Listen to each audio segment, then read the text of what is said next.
You know what I'm gonna do? I'm gonna declare my intentions right here and say it up front and center.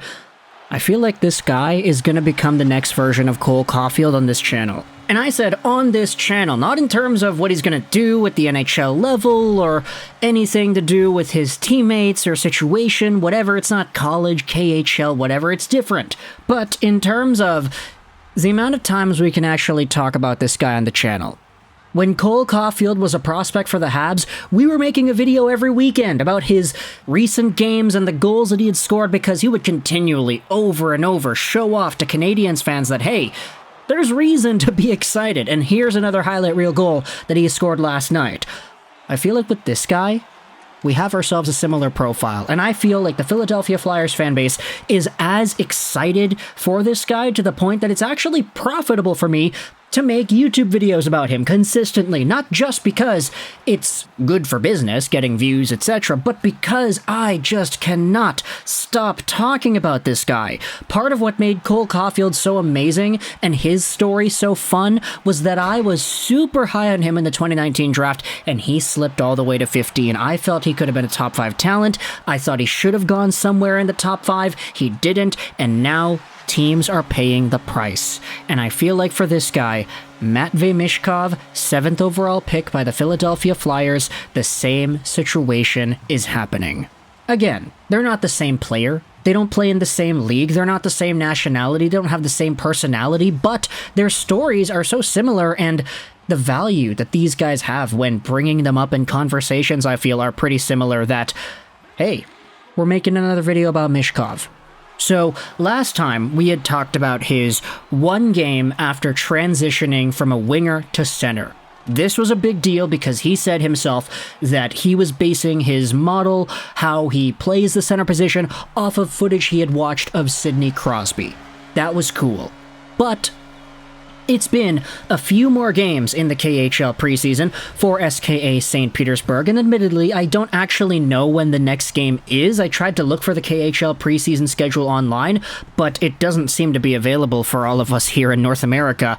So even though this conversation might be a few days old, I definitely do think it's worth bringing up once again, because Matvei Michkov, as a center in the KHL preseason, has scored himself 4 points in 3 games.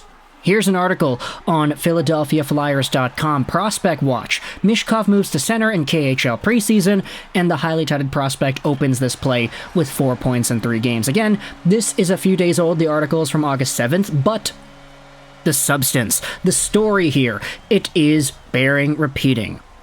The article goes over Michkov and his entire showcase so far. On August 3rd at the Sochi Open in Russia, SKA St. Petersburg kicked off their preseason schedule with a win against Admiral Vladivostok. Admiral erased an early 2-0 deficit to go on to win 3-2.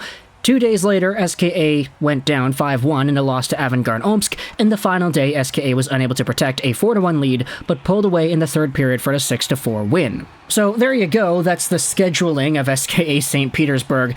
They had a win and 2 losses, so not the best, but of course it's preseason, who really cares? But part of what made this entire thing so special is Matvei Michkov and his placement at center.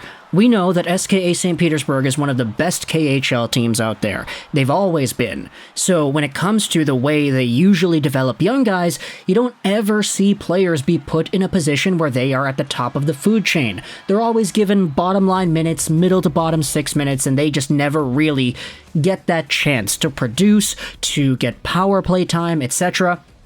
Because the KHL is not seen as an NHL developmental league. The purpose of this league is to play and to win, not to develop prospects for the North American guys on the other side of the pond. So for Matvei Michkov, because he is so good, he was already given the keys to the car as a center on this squad, and in the process, he scored himself 4 points in 3 games. The article says this: typically a right winger, Michkov has moved to the middle to center SKA's second line at 5v5, as well as on the second power play unit. On the other side of special teams, the 18-year-old has seen periodic ice time on the penalty kill. And that right there is a really intriguing part of how he's being developed there too. Not only is he getting his chops in the top 6 and the power play, but he's also getting PK time. The article then goes over some of the same stuff we had talked about in the last video, how it was a joint decision between Michkov and the coaching staff to put him at center From a Flyer standpoint, though, it would be very encouraging news if Michkov shows that he has the versatility to effectively handle the demands of playing center as well as the wing. If 2022 first-round pick Cutter Gauthier and or Michkov ultimately show they can thrive at center to the same degree as when deployed on the wing, it would create a lot of intriguing usage possibilities when the prospects eventually graduate to the NHL level. And that's sort of what we talked about as well, right? Versatility. It's all about options nowadays. And with guys coming into the system like, of course, Matvei Michkov, you've got Cutter Gauthier in the NCAA, and yesterday we had talked about Tyson Forrester as well. That guy is arguably the forgotten Philadelphia Flyers prospect. With all of these guys available at your disposal by the time everybody grows up and develops more, you have yourself some options as to where you choose to put your goal scoring, where you choose to put your players on the center or the wing. Morgan Frost is the guy that I'm always tossing in there because I love the way that he plays, and he is young enough to keep around in that conversation. So there are a lot of options here. The rest of the article then goes over each of Michkov's individual plays that were very nice to watch. And, I mean, we've talked about some of these before. There are also some clips going around on Twitter, more assists that Michkov ends up getting, Michigan goal attempts that he's trying out in the KHL preseason, and that is ultimately what you just love to see. Every few games, there happens to be a highlight that pops up on my feed. I'm not following any KHL specific accounts, you know, I don't really have connections to that league, but every few days, there's a Michkov highlight where it's like, oh, look at this great assist that he made. Look at this pass that he made through two guys, and it found itself on the Demidov stick, and he scored. Look at this Michigan attempt. Look at this snipe. Look at Michkov and the way he drives the offense for SKA St. Petersburg. SKA is a KHL team, and KHL teams almost never give the keys to the car to young guys, especially guys who are as young as 18. So for Michkov to be trusted in top six play, power play, as well as penalty kill play, all at the ripe young age of just being drafted, then there's a lot to look forward to here.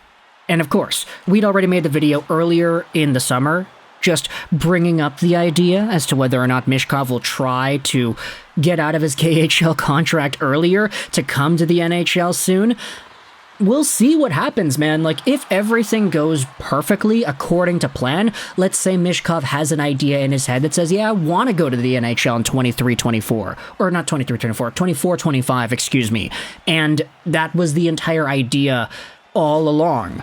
If there's some sort of a way that he's able to find himself the freedom away from that contract, and he's got a year in the KHL at center, and he looks good in the process, then who knows what the hell the 2025 Calder race is going to look like? Where exactly are the Flyers going to place this guy? Because if Michkov goes out there and continues this point production, admittedly it's a very small sample and it's the preseason, 4 points, 3 games played. If he's over a point per game in the KHL next year, at 18 years old, there's no way you're sending that guy to Lehigh Valley. He's coming to the NHL and he's sticking around there, baby. He was a top prospect for a reason, and he was the guy that I said, hey, if you're asking me, I'm taking him second.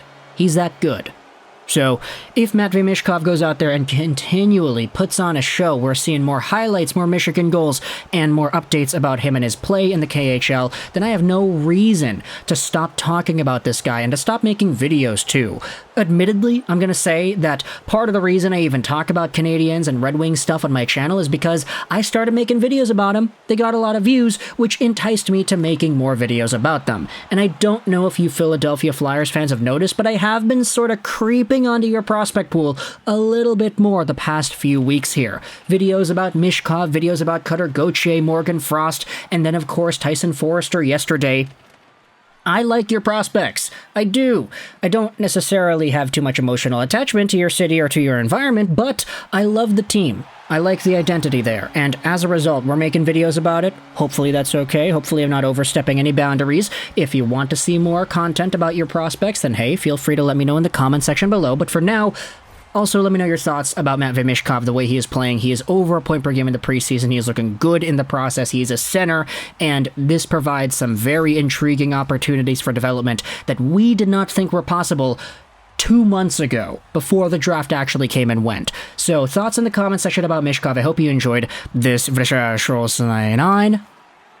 and bye.